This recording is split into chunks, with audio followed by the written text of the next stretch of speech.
জানো তো, আজ না আমার ডিনারের জন্য একদম কিছু রান্না করতে ভালো লাগছিল না। তাই ফ্রিজে যা সবজি ছিল তাই দিয়ে একদম কম সময়ে একটা ফাঁকিবাজি রান্না করলাম। কিন্তু বিশ্বাস করো, এটা যে এত দারুণ হয়ে যাবে না খেতে, আমি ভাবতেও পারিনি। আমার মেয়ে আর হাজব্যান্ড তো দারুণ প্রশংসা করলো খেয়ে।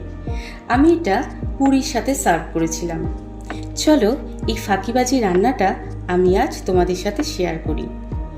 সমস্ত গোটা মশলাগুলো আমি যা যা দিয়েছি এখানে, সেগুলো সমস্ত প্রেসার কুকারে হালকা নাড়াচাড়া করে নিয়ে এর মধ্যে অল্প তেল দিয়ে দিয়েছি।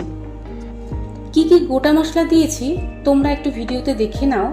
আমি ডেসক্রিপশন বক্সে সমস্ত ইনগ্রিডিয়েন্টসগুলো লিখে দিয়েছি, তোমরা একটু পরে সেগুলো দেখে নিও।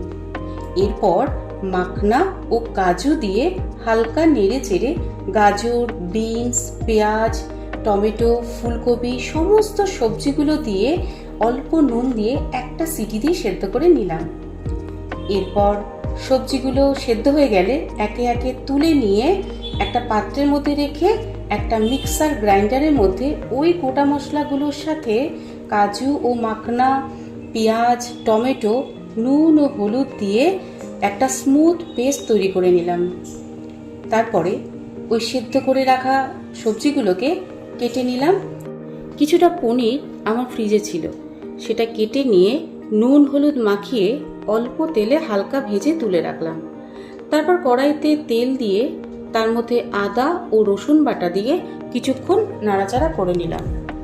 এরপরে ওই বেটে রাখা পেস্টটা দিয়ে হলুদ ও নুন দিয়ে আবার কিছুক্ষণ কষিয়ে নিয়ে তার মধ্যে পনির ও কেটে রাখা সবজিগুলো দিয়ে আবার কিছুক্ষণ নাড়িয়ে চাড়িয়ে এর মধ্যে ভেজ মশলা দিয়ে কিছুক্ষণ পরে আবার তার মধ্যে কাঁচা লঙ্কা ও চিনি দিয়ে শেষে ধনেপাতা কুচি দিয়ে অল্প নাড়াচাড়া করে নামিয়ে নিলাম। তৈরি হয়ে গেল খুব কম সময়ে প্রেসার কুকারে মিক্সড ভেজিটেবল। ভিডিওটা ভালো লেগে থাকলে প্লিজ লাইক, শেয়ার ও সাবস্ক্রাইব।